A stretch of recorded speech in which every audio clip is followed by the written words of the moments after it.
आइए हम प्रार्थना करें। हे सर्वशक्तिमान ईश्वर, हमारे स्वर्गीय पिता, हम तुझे सराहते हैं, हम तुझे प्रभु करके मानते हैं।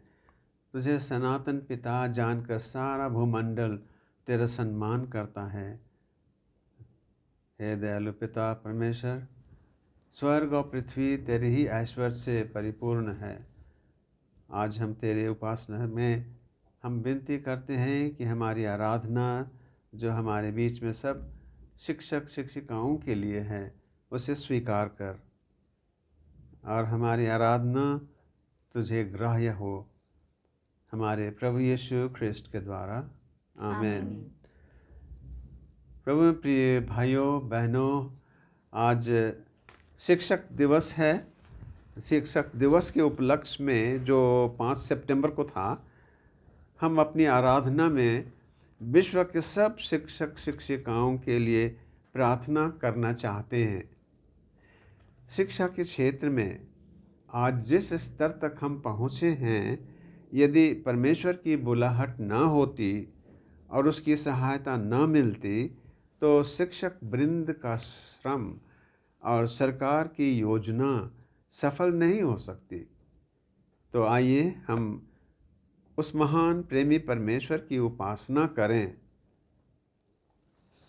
जैसा कि बाइबल में लिखा हुआ है, बाइबल की पुस्तक याकूब नामक पुस्तक 1 अध्याय उसका 5 में लिखा हुआ है, पर यदि तुम में से किसी को बुद्धि की घटी हो तो परमेश्वर से मांगे, जो बिना औलाना दे सबको दाता से देता है और उसको दी जाएगी। बुद्धि प्राप्त करने के लिए परमेश्वर ने शिक्षकों को नियुक्त किया, जिनके सम्मान में हम आज विशेष आराधना कर रहे हैं। सर्वप्रथम हम डॉक्टर सर्वपल्ली राधाकृष्णन के लिए प्रभु को धन्यवाद दें, जिनकी सूझबूझ से प्रति वर्ष 5 सितंबर को शिक्षक दिवस मनाया जाता है। आइए हम प्रार्थना करें। हे सर्वशक्तिमान परमेश्वर, हमारे स्वर्गीय पिता, हम आपके दास डॉक्टर सर्वपल्ली राधाकृष्णन के लिए आपको धन्यवाद देते हैं, क्योंकि आप ही की प्रेरणा से उन्होंने इस दिन को ठहराया कि हमें विश्व के सब शिक्षक शिक्षिकाओं को सम्मानित कर सकें, हमारे प्रभु यीशु ख्रिस्त के द्वारा। आमीन। आइए हम परमेश्वर की महिमा के लिए एक गीत गाएंगे। गीत के बोल है, मैं यीशु के साथ नूर में चलूंगा। यीशु संसार का अद्वितीय शिक्षक है, जिनके वचन में शांति, सामर्थ और शिक्षा है। उनका वचन मानव जाति के लिए प्रकाश है। हम यीशु के नूर में सदा सर्वदा चलते रहेंगे। आइए हम सभी को एक गीत गाएं।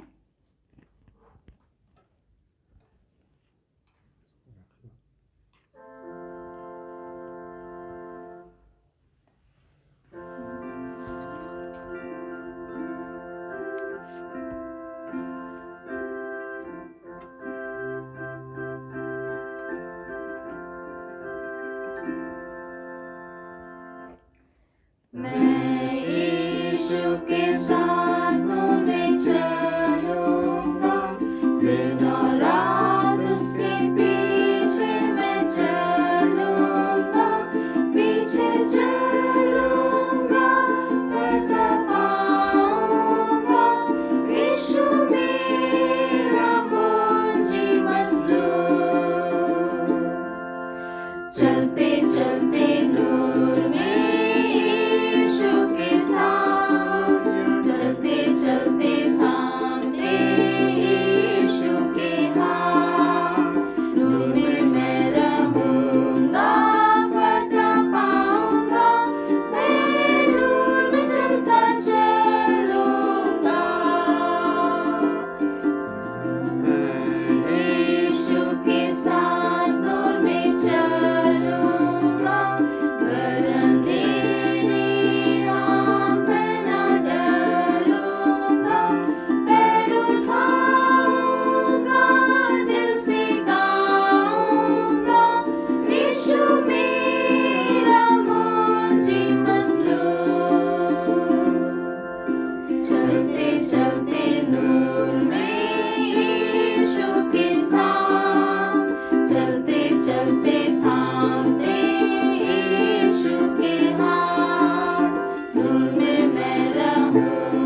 नीति वचन के पहले और दूसरे अध्याय से कुछ विशेष पदों को ली गई है, जिसे हम पढ़ते हैं। बुद्धि सड़क पर पुकार रही है, चौराहे पर उसकी आवाज़ गूंज रही है। वह भीड़ भरे मार्गों पर पुकार रही है, वह नगर के प्रवेश द्वारों पर खड़ी कर रही है। ओ अज्ञानियों, कब तक तुम अज्ञान को गले लगाए रहोगे? ओ ज्ञान की हंसी उड़ाने वालों और मूर्खों, कब तक ज्ञान से बैर रखोगे? मेरी चेतावनियों पर ध्यान दो। देखो, मैं तुम्हें अपनी आत्मा तुम पर उंडेल रही हूँ। मैंने तुम्हें पुकारा, पर तुमने मेरी बात सुनने से इनकार कर दिया। मैंने तुम्हारी ओर अपना हाथ बढ़ाया, किंतु तुम में से किसी ने भी ध्यान नहीं दिया। तुमने मेरी सलाह की उपेक्षा की और मेरी चेतावनी को अनसुना किया। अतः जब तुम पर विपत्ति आएगी, तब मैं हंसूंगी। जब तुम पर आतंक छाएगा, तब मैं तुम्हारा उपहास करूंगी। जब तूफान के समान आतंक तुम पर छाएगा, बवंडर के सदृश विपत्ति टूट पड़ेगी, तब मैं तुम्हारा मजाक उड़ाऊंगी। प्रिय शिष्य, यदि तू मेरा कहना माने और बुद्धि की बात पर कान लगाए, तो तू परमेश्वर के प्रति भय भाव को समझ सकेगा और परमेश्वर का ज्ञान प्राप्त करेगा। प्रभु ही बुद्धि देता है, उसके मुख से ही ज्ञान और समझ की बातें निकलती हैं। आइए हम इस समय बाइबल से पाठ सुनेंगे। पहला है रोमियो की पत्री, उसके 12वें अध्याय 4 से 8। आज का ठहराया गया दूसरा पाठ वचन रोमियो 12 उसका 4 से 8 पद तक। रोमियो 12 उसका 4 से 8 पद तक। क्योंकि जैसे हमारी एक देह में बहुत से अंग हैं और सब अंगों का एक ही सा काम नहीं, वैसे ही हम जो बहुत हैं मसीह में एक देह होकर आपस में एक दूसरे के अंग हैं, जबकि उस अनुग्रह के अनुसार जो हमें दिया गया है, हमें भिन्न भिन्न वरदान मिले हैं। तो जिसको भविष्यवाणी का दान मिला हो, वह विश्वास के परिमाण के अनुसार भविष्यवाणी करे। यदि सेवा करने का दान मिला हो तो सेवा में लगा रहे। यदि कोई सिखाने वाला हो तो सिखाने में लगा रहे। जो उपदेशक हो वह उपदेश देने में लगा रहे। दान देने वाला उदारता से दान दे। जो अगुवाई करे वह उत्साह से करे। जो दया करे वह हर्ष से करे। आज का ठहराया गया पाठ वचन समाप्त हुआ। और दूसरा पाठ वचन मत्ती रचित सुसमाचार के 7वें अध्याय और उसके 24 से 29 तक रहेगा। अभी के लिए ठहराया गया तीसरा पाठ वचन है मत्ती 7 उसका 24 से लेकर 29 तक। मत्ती 7 24 से 29 तक। इसलिए जो कोई मेरी ये बातें सुनकर उन्हें मानता है, वह उस बुद्धिमान मनुष्य के समान ठहरेगा जिसने अपना घर चट्टान पर बनाया, और मेघ बरसा और बाढ़ें आई और आंधियाँ चली और उस घर से टकराई, फिर भी वह नहीं गिरा, क्योंकि उसकी नींव चट्टान पर डाली गई थी।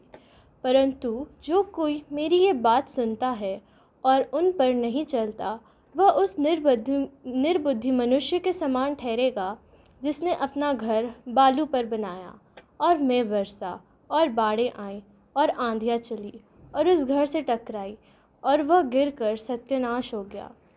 जब यीशु ये बात कह चुका तो ऐसा हुआ कि भीड़ उसके उपदेश से चकित हुई, क्योंकि वह उनके शास्त्रियों के समान नहीं परंतु अधिकारी के समान उन्हें उपदेश देता था। ये परमेश्वर का वचन है। हम इस समय गीत गाएंगे, नीले आसमां के पार।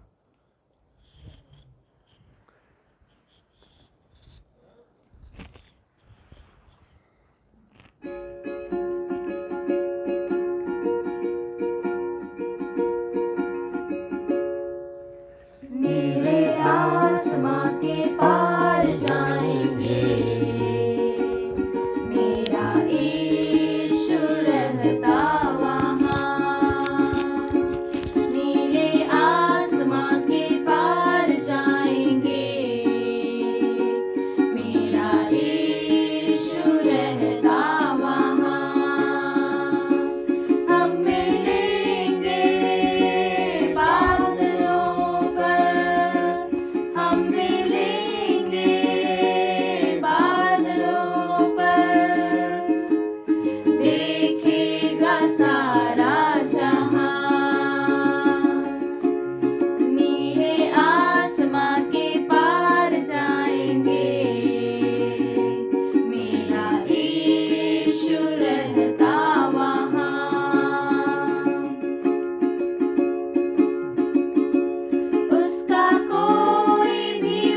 ये सौभाग्य की बात है कि मुरहू के बालिका उच्च विद्यालय के एक्टिंग प्रिंसिपल थी, अभी रिटायर्ड हो गई हैं, मिसेस लोली गुड़िया। वे मैंने उनसे अर्जी की है कि वे वर्तमान जो राष्ट्रीय शिक्षा नीति नई बन रही है उसके विषय में कुछ हम पर प्रकाश डालें। मिसेस लोली गुड़िया। आप सबों को मेरी ओर से यीशु सहाय तथा मेरे सभी शिक्षक बंधुओं को शिक्षक दिवस की ढेर सारी शुभकामनाएं। आशा करती हूँ कि इस महामारी में आप सभी परमेश्वर पिता की असीम कृपा से सुरक्षित हैं। भारत के भूतपूर्व राष्ट्रपति डॉक्टर सर्वपल्ली राधाकृष्णन के जन्मदिन के मौके पर हर साल 5 सितंबर को शिक्षक दिवस मनाया जाता है। हर व्यक्ति का जीवन में उसके शिक्षक का महत्वपूर्ण स्थान होता है। आज का दिन शिक्षकों के प्रति प्यार और सम्मान प्रकट करने का दिन है। शिक्षक ही बच्चों के जीवन के उज्जवल भविष्य को प्रदान करते हैं। थोड़ी हम शिक्षा का अर्थ भी समझ लेंगे। शिक्षा का शाब्दिक अर्थ सीखने और सिखाने की प्रक्रिया है। यदि हम उसे विस्तृत रूप में देखें तो समाज में चलने वाली यह निरंतर सामाजिक प्रक्रिया है जिसका उद्देश्य मनुष्य के आंतरिक शक्ति, आंतरिक विचार का विकास करना और उसे व्यवहारिक रूप में लाना है। शिक्षा के द्वारा ही मनुष्य ज्ञान और कौशल में आगे बढ़कर अपने आप को योग्य नागरिक बनाता है। अब आइए हम राष्ट्रीय नई शिक्षा नीति 2020 के बारे में कुछ जानकारी प्राप्त करेंगे। नई राष्ट्रीय शिक्षा नीति का प्रारूप 5+3+3+4 तैयार करने में शिक्षाविदों को बुद्धि, ज्ञान, समझ, परिश्रम, धैर्य और समय की आवश्यकता हुई होगी।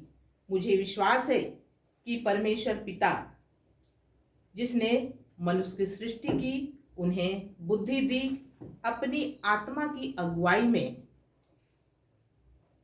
नई शिक्षा नीति को तैयार करने में सहायता की है और इस शिक्षा नीति के अंतर्गत प्राइवेट और सरकारी विद्यालयों के दूरी को भी दूर किया गया है, अर्थात सभी स्कूलों में एक समान पाठ्यक्रम लागू होगा। नई शिक्षा नीति के अंतर्गत बच्चों के स्कूली शिक्षा के दौरान बच्चों का चरित्र निर्माण, कौशल विकास, भारतीय भाषाओं का संरक्षण आदि विषयों पर बल दिया गया है। यह अत्यंत सराहनीय है। भारत के वर्तमान प्रधानमंत्री श्री नरेंद्र मोदी ने राष्ट्रीय शिक्षा नीति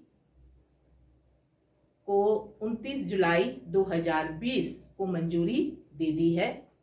इसके साथ ही मानव संसाधन विकास मंत्रालय का नाम बदलकर शिक्षा मंत्रालय कर दिया गया है और इस नीति के अंतर्गत स्कूली शिक्षा और उच्च शिक्षा में काफ़ी बदलाव किए गए हैं। भारत में पहली शिक्षा नीति 1968 में श्रीमती स्वर्गीय इंदिरा गांधी के सरकार में आई थी। दूसरी शिक्षा नीति 1986 में स्वर्गीय राजीव गांधी के सरकार में आई थी और 1986 के बाद भारत में यह तीसरी शिक्षा नीति होगी। वर्तमान शिक्षा नीति का श्रेय अंतरिक्ष वैज्ञानिक के कस्तूरी रंगन को जाता है, जिन्होंने अपनी अध्यक्षता में एक समिति का गठन किया और नई शिक्षा नीति का प्रारूप प्रस्तुत किया। 34 सालों के बाद राष्ट्रीय नई शिक्षा नीति में स्कूली शिक्षा से लेकर उच्च शिक्षा तक कई बड़े बदलाव किए गए हैं।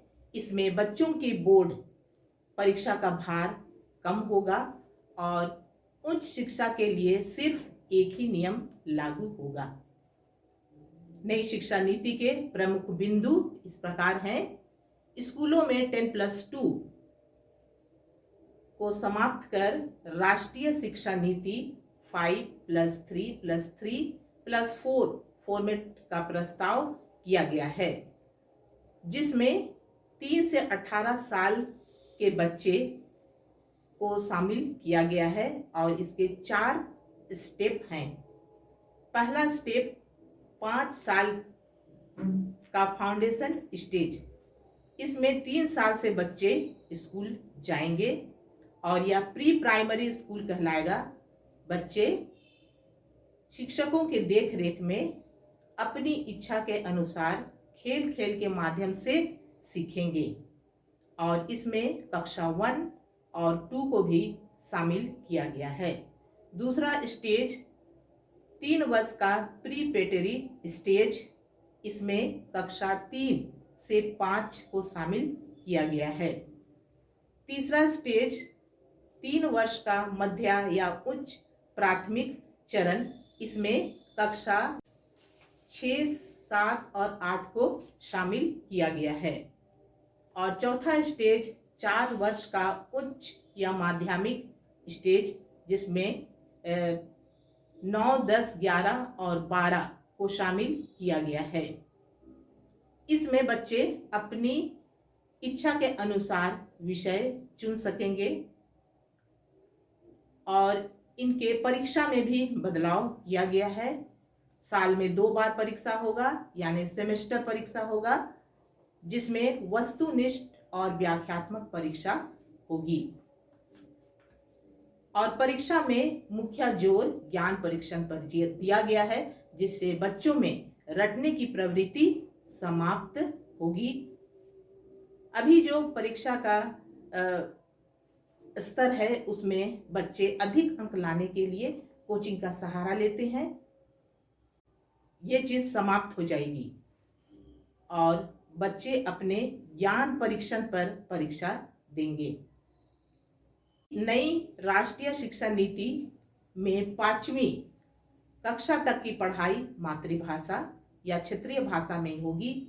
यदि हो सके तो 8 क्लास तक पढ़ाई मातृभाषा में हो सकेगी। 6वीं क्लास से ही बच्चों को प्रोफेशनल और स्किल की शिक्षा दी जाएगी तथा स्थानीय स्तर पर इंटर्नशिप भी कराई जाएगी, ताकि बच्चे को अच्छे रोजगार का अवसर मिल सके। विद्यालय स्तर पर ही उन्हें बागवानी, खेलकूद, योग, नृत्य, संगीत, मार्शल आर्ट इत्यादि का प्रशिक्षण दिया जाएगा और जिससे वे अपने शारीरिक गतिविधियों और व्यायाम में भाग ले सकते हैं। बच्चों के परफॉर्मेंस का आकलन भी 3 स्तर पर किया गया है। पहला, बच्चा अपना आकलन स्वयं करेगा। दूसरा, बच्चा का सहपाठी करेगा और तीसरा, शिक्षक उसका आकलन करेगा। स्नातक स्तर पर भी पाठ्यक्रम में बहुत बदलाव किया गया है। स्नातक पाठ्यक्रम में मल्टीपल एंट्री और एग्जिट व्यवस्था को अपनाया गया है। इसके अंतर्गत ग्रेजुएशन 4 साल का होगा। पहला साल में ग्रेजुएशन सर्टिफिकेट मिलेगा, दूसरे साल में डिप्लोमा सर्टिफिकेट मिलेगा, तीसरे साल में डिग्री सर्टिफिकेट मिलेगा और चौथे साल में रिसर्च सर्टिफिकेट मिलेगा। इसमें बच्चों के हित में एक महत्वपूर्ण फैसला लिया गया है। यदि किसी कारणवश बच्चा 1 वर्ष पढ़कर छोड़ देता है और वह कुछ वर्षों के बाद फिर से क्लास करना चाहता है, तो वो दूसरे साल से एडमिशन लेकर वो क्लास कर सकता है। इस प्रकार उसका पहला वर्ष व्यर्थ नहीं जाएगा। आज के दिन में ऐसा होता है कि बच्चे ग्रेजुएशन कर रहे हैं, 1 साल पढ़ लिए, उसके बाद छोड़ दिए, और उसके बाद यदि फिर से वे पढ़ना चाहते हैं तो फिर से उन्हें पहले साल से एडमिशन लेना होता है। इस प्रकार उनका साल बर्बाद हो जाता है। तो ग्रेजुएशन में ये उनके लिए एक महत्वपूर्ण फैसला है। नई शिक्षा नीति में एमफिल को समाप्त कर दिया है। अब छात्र एमए करके सीधे पीएचडी कर सकते हैं। इस शिक्षा नीति से यह निष्कर्ष निकलता है कि 21वीं सदी में भारत के जरूरतों को पूरा करने के लिए जो शिक्षा नीति बनाई गई है, नई शिक्षा नीति बनाई गई है, यदि उसका क्रियान्वयन सफल तरीके से यदि किया जाए तो भारत विश्व के अग्रणी देशों में गिना जाएगा।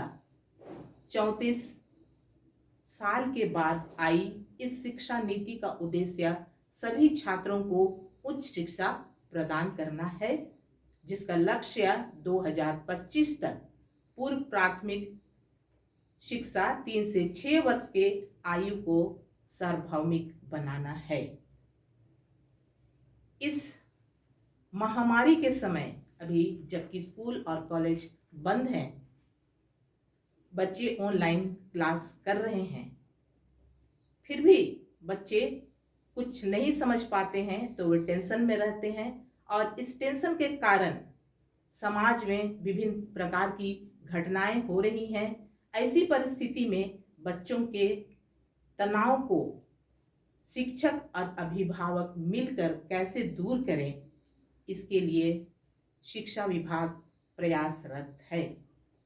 अंत में आप सबों से मेरा अनुरोध है कि आप भी इस राष्ट्रीय नई शिक्षा नीति का सपोर्ट करें और भविष्य में हमारे बच्चे इससे लाभान्वित हो सकेंगे।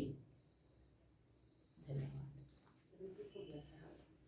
इस समय जो खड़ी हैं वो मिस शिफा गुड़िया हैं, और वे सब छात्र छात्रियों की ओर से सब शिक्षकों को जो सुन रहे हैं संसार में जहाँ भी हैं, सब शिक्षकों को एक सम्मान प्रदान करने की इच्छा रखती हैं।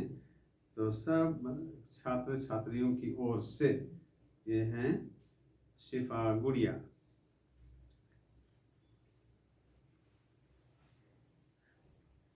सबसे पहले हम मैडम का धन्यवाद देते हैं कि उन्होंने हमें नई शिक्षा नीति के बारे इतनी सारी बातें बताई, उनके गुड पॉइंट्स बताए कि ये हमारे लिए कैसे लाभदायक। टीचर्स हमारे लाइफ का बहुत इम्पोर्टेंट हिस्सा है। वो हमारे लाइफ को एक शेप देते हैं, एक कुम्हार की तरह। जैसे एक घड़े को छोटे से मिट्टी से बनाना शुरू किया जाता है, ठीक उसी प्रकार जब बच्चा छोटा होता है उस समय से उनको गाइड करते हैं और उन्हें बड़ा होने तक एक अच्छा व्यक्ति बनाते हैं। उसे हर राह पे, हर सीढ़ी पे उनकी मदद करते हैं, उन्हें गाइड करते हैं। टीचर्स सिर्फ बुकिश नॉलेज नहीं देते हैं, वो हमें लाइफ लेसन्स भी सिखाते हैं। कई बार हमारे एक्सपीरियंसेस उतने अच्छे नहीं होते हैं टीचर्स के साथ, कभी कभी हो जाता है मुठभेड़, लेकिन जब स्कूल का लास्ट डे होता है, फेयरवेल डे, जब हम पीछे मुड़ के देखते हैं कि हमने इतने सारे जो दिन बिताए, वो उन सारे बैड मेमोरीज के पीछे भी एक लेसन होता है जो हमें आगे जाके बहुत काम आता है। तो उन सारी चीज़ के लिए हमें देना चाहिए कि हमें वो सारी शिक्षा प्रदान किया उन्होंने। ऐसे देखा जाए तो टीचर्स सिर्फ स्कूल के टीचर्स नहीं होते हैं, उनका भी एक पर्सनल लाइफ होता है। कई बार टीचर्स अपने घरेलू परेशानियों से जूझ रहे होते हैं, लेकिन तब भी वे स्कूल आके अपना योगदान देते हैं, बच्चों के पीछे उन्हें पढ़ाने लग जाते हैं, उनके पीछे लग जाते हैं, मेहनत करने लगते हैं लेसन समझाने में।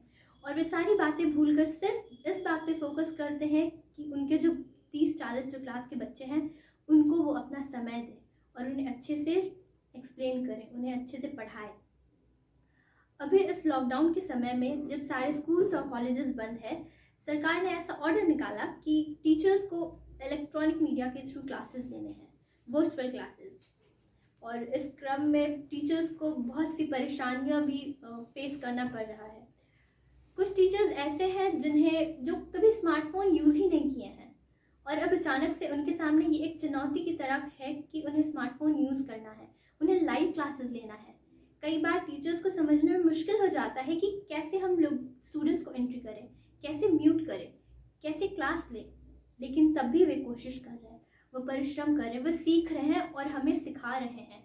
इस पैंडमिक में लोग बहुत सारे चीज़ों से गुजर रहे हैं, मानसिक तनाव है, लेकिन तब भी वो मेहनत कर रहे हैं। टीचर्स हमें तब भी हमारे लेसन्स को कंप्लीट करने में वो मेहनत कर रहे हैं। ऐसा भी होता है कि जब टीचर्स पढ़ा रहे होते हैं तब बच्चों के पेरेंट्स उसके पास बैठ जाते हैं और सुनना अच्छी बात है, लेकिन वे बच्चों के बिहाफ में वो खुद भी जवाब देने लग जाते हैं। कई बार तो बैठ के पेरेंट्स लुक्स निकालने लगते हैं कि शायद उनकी प्रोनाउंसिएशन में गलत है, टीचर्स ऐसे क्यों पढ़ा रहे हैं, ऐसे क्यों प्रोनाउंस कर रहे हैं। लेकिन मेरे प्रियो, यह स्वाभाविक है कि जब कोई इंसान कुछ काम कर रहा हो और लोग उसे बैठकर देख रहे हो तो ये स्वाभाविक है कि वो डिस्ट्रैक्ट हो जाएंगे, उनके बोलियां फिसल जाएंगी। तो हमें चाहिए कि हम टीचर्स की गलतियां निकालने के बदले हम उनका सहयोग करें, हम उनके एफर्ट्स को अप्रिशिएट करें और उसके टीचर्स को उनके कंफर्ट लेवल पे जाने दें ताकि वे स्टूडेंट्स से 1-to-1 कॉन्वर्सेशन कर सके, उनके डाउट्स को आराम से सुनकर उसका सॉल्यूशन दे सके और उसे समझा सके। तो ऐसे टीचर्स का भी हम धन्यवाद देते हैं कि वे अपना योगदान, इतनी मेहनत कर रहे हैं हम स्टूडेंट्स को पढ़ाने के लिए। आइए हम उन अनोनिमस लोगों को भी धन्यवाद दें जिनका रोल हमारे लाइफ में बहुत थोड़े समय के लिए था, लेकिन वो हमें लाइफ का एक बहुत बड़ा लेसन समझा गए हैं। वैसे मैं एक अपना एक्सपीरियंस शेयर करूं तो जब मैं स्कूल में थी तो हमारे बस के एक ड्राइवर अंकल थे। हालांकि मुझे उनका नाम अभी तक नहीं पता, मैं बस उसे आई बस के ड्राइवर अंकल कहती हूँ। और वो मुझे छिलका रोटी कहकर बुलाते थे। उनके साथ मेरा एक्सपीरियंस बहुत अच्छा रहा है और उनसे मुझे बहुत प्रेरणा मिलती है। ऐसा शायद ही कोई दिन होगा जब उन्होंने छुट्टी ली होगी अपने काम से, चाहे उनका तबीयत भी क्यों ना ख़राब हो, वो तब भी स्कूल आया करते थे। हम बच्चों को स्टॉपेज से पिकअप करके स्कूल ड्रॉप करना, स्कूल से पिकअप करके अपने स्टॉपेजेस पे टाइम पे ड्रॉप। उनके सज्जन जैसे व्यक्तित्व, दीन स्वभाव और ईमानदारी से मैं सचमुच बहुत प्रभावित हूँ। कई बार ऐसा होता है हम बड़े बहाना ढूंढते हैं, हालांकि अभी भी कॉलेजेस की क्लासेस बंक करने में हम बहाना ढूंढते हैं, नहीं जाने के बहाना ढूंढते रहते हैं। लेकिन इस अंकल को देख के मुझे ये सीखने को मिलता है कि अपने परेशानियों में भी जो हमें जो जिम्मेदारी मिली है उसे निभाना और पूरा करना बहुत बड़ी बात है। और इन सारे चीज़ों को जो मैंने इन छोटे बड़े लोगों से सीखा और आप लोगों ने सीखा, जो एक छोटे टाइम के लिए हमें हमारे टीचर की तरह एक रोल मॉडल प्रेजेंट किए हैं, उनके प्रति भी मैं एक कृतज्ञता हूँ। और सारे स्टूडेंट्स के बिहाफ में मैं विश्व के सारे टीचर्स का भी धन्यवाद देती हूँ कि उनके योगदान से हमारा जीवन आगे बढ़ रहा है। और मैं उन टीचर्स का भी धन्यवाद देती हूँ जिनके वजह से मैं यहाँ खड़े होने के काबिल हूँ। धन्यवाद। आइए हम प्रार्थना करें। हम विद्यालयों, महाविद्यालयों और विश्वविद्यालयों के लिए प्रार्थना करें। हे प्रभु परमेश्वर, हम देश के सब शिक्षण संस्थाओं के लिए प्रार्थना करते हैं जिनकी स्थापना भारत सरकार के अधीनस्थ हुई है। आशीष दीजिए कि देश में उत्तम विद्या का प्रसार हो। सब शिक्षक शिक्षिकाओं को जो कार्यरत हैं और सब बेरोजगार शिक्षकों को आपके अनुग्रहशील हाथों में सौंपते हैं, सब पर दया दृष्टि कर।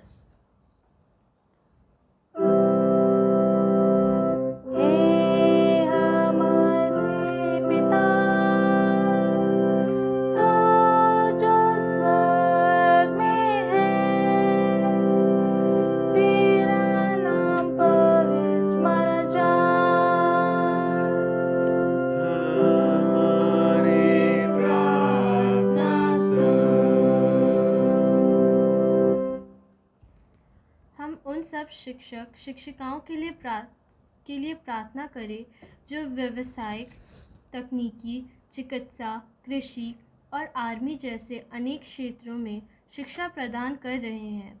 हे प्रभु, शिक्षा के विभिन्न क्षेत्रों में शिक्षण व प्रशिक्षण कार्यों में योगदान दे रहे हैं, उन्हें आशीष दे ताकि यह देश आत्मनिर्भर भारत बन सके। हे हमारे पिता,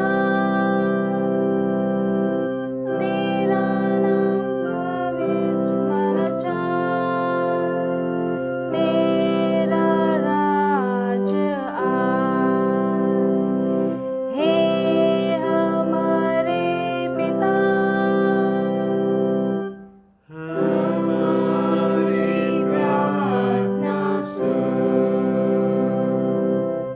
हम उन सब शिक्षक शिक्षिकाओं के लिए प्रार्थना करें जो धार्मिक शिक्षा द्वारा नैतिक जीवन का मार्ग बताते हैं।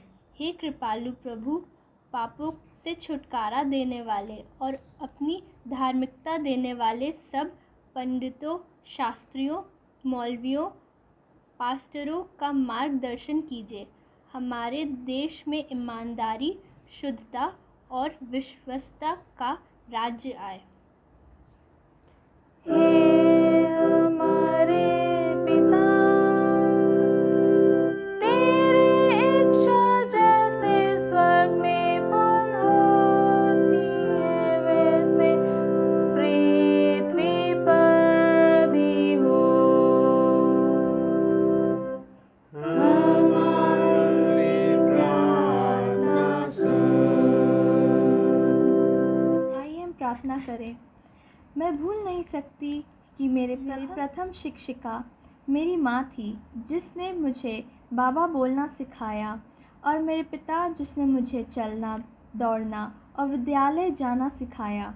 हे प्रभु, हम अपने माता पिता, नाना नानी, दादा दादी के लिए प्रार्थना करते हैं, जिन्होंने हमें घर पर शिक्षा दी। आपकी आशीष इन पर रहे और वे आपके शरण में सुरक्षित रहें। हे हमारे पिता, हमारे दिन भर की रोटी आज हमको दे, हमारी प्रार्थना अब आइए हम भारत सरकार के अंतर्गत शिक्षा विभाग के सब अधिकारियों और कर्मचारियों के लिए प्रार्थना करें, विशेषकर BEO, DAC, DEO, director education, vice chancellor and chancellor the governor of the state. हे प्रभु हमारे परमेश्वर, देश की शिक्षा प्रणाली के संचालन के लिए जिन अधिकारियों की नियुक्ति हुई है, उनकी अगुवाई कीजिए। अब कर्मचारियों को आशीष दीजिए कि वे विश्वस्ततापूर्वक और पूरी लगन के साथ अपने कर्तव्यों को निभाएं।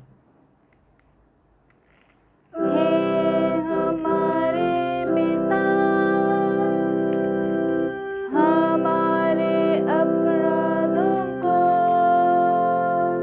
क्षमा कर, जैसे हमने अपने अपराधियों को क्षमा किया है। हमारी प्रार्थना हम उन सब शिक्षक शिक्षिकाओं के लिए प्रार्थना करें जो गूंगे, बहरे और विकलांग बच्चों को शिक्षा देते हैं। हे प्रभु हमारे ईश्वर, आप ही हमारे सृष्टिकर्ता हैं। आप अपनी स्वेच्छा से और अपनी योजना के तहत मनुष्य की सृष्टि की है।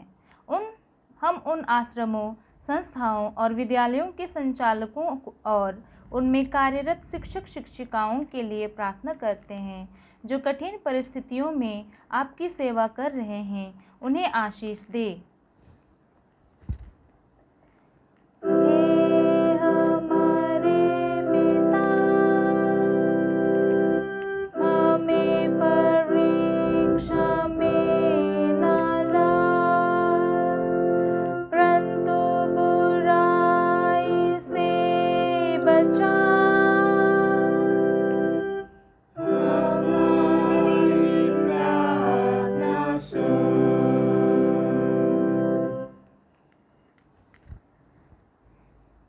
हम प्रार्थना करें।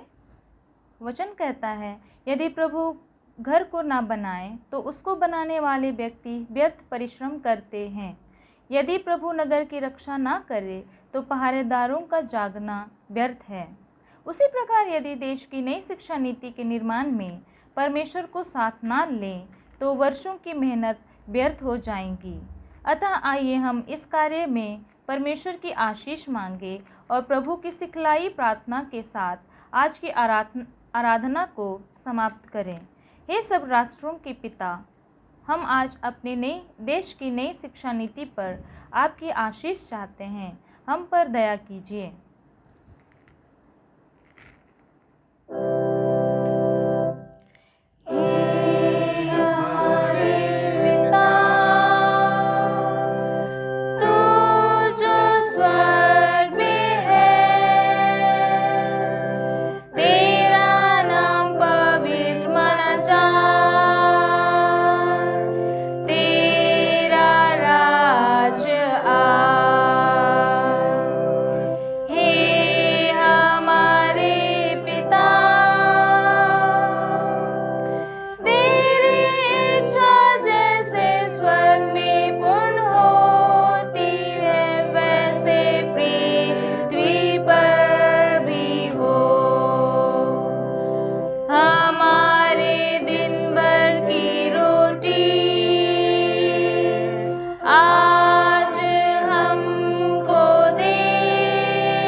एक साथ बोलेंगे। हमारे प्रभु यीशु ख्रिस्त का अनुग्रह, ईश्वर पिता का प्रेम, पवित्र आत्मा की सहभागिता हम सबों के संग सर्वदा रहे। आमीन। सबों को ईश्वर सहाय। अब मैं सब स्टूडेंट्स की ओर से on behalf of all the students सब शिक्षक और शिक्षिकाओं को धन्यवाद और सम्मान अर्पण करती हूँ। सबसे पहले हम अपने धर्मगुरु बिशप ओके तर्की को सामने आमंत्रित करते हैं और हम इन्हें पुष्प देकर इन्हें सम्मान देंगे।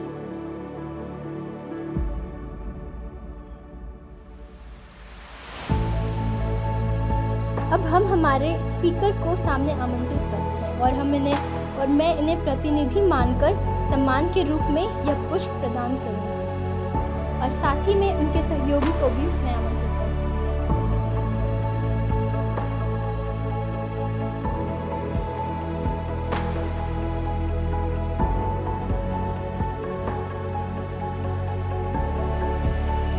सभी शिक्षक शिक्षिकाओं की ओर से सम्मान के लिए मैं सभी स्टूडेंट को धन्यवाद देती हूँ।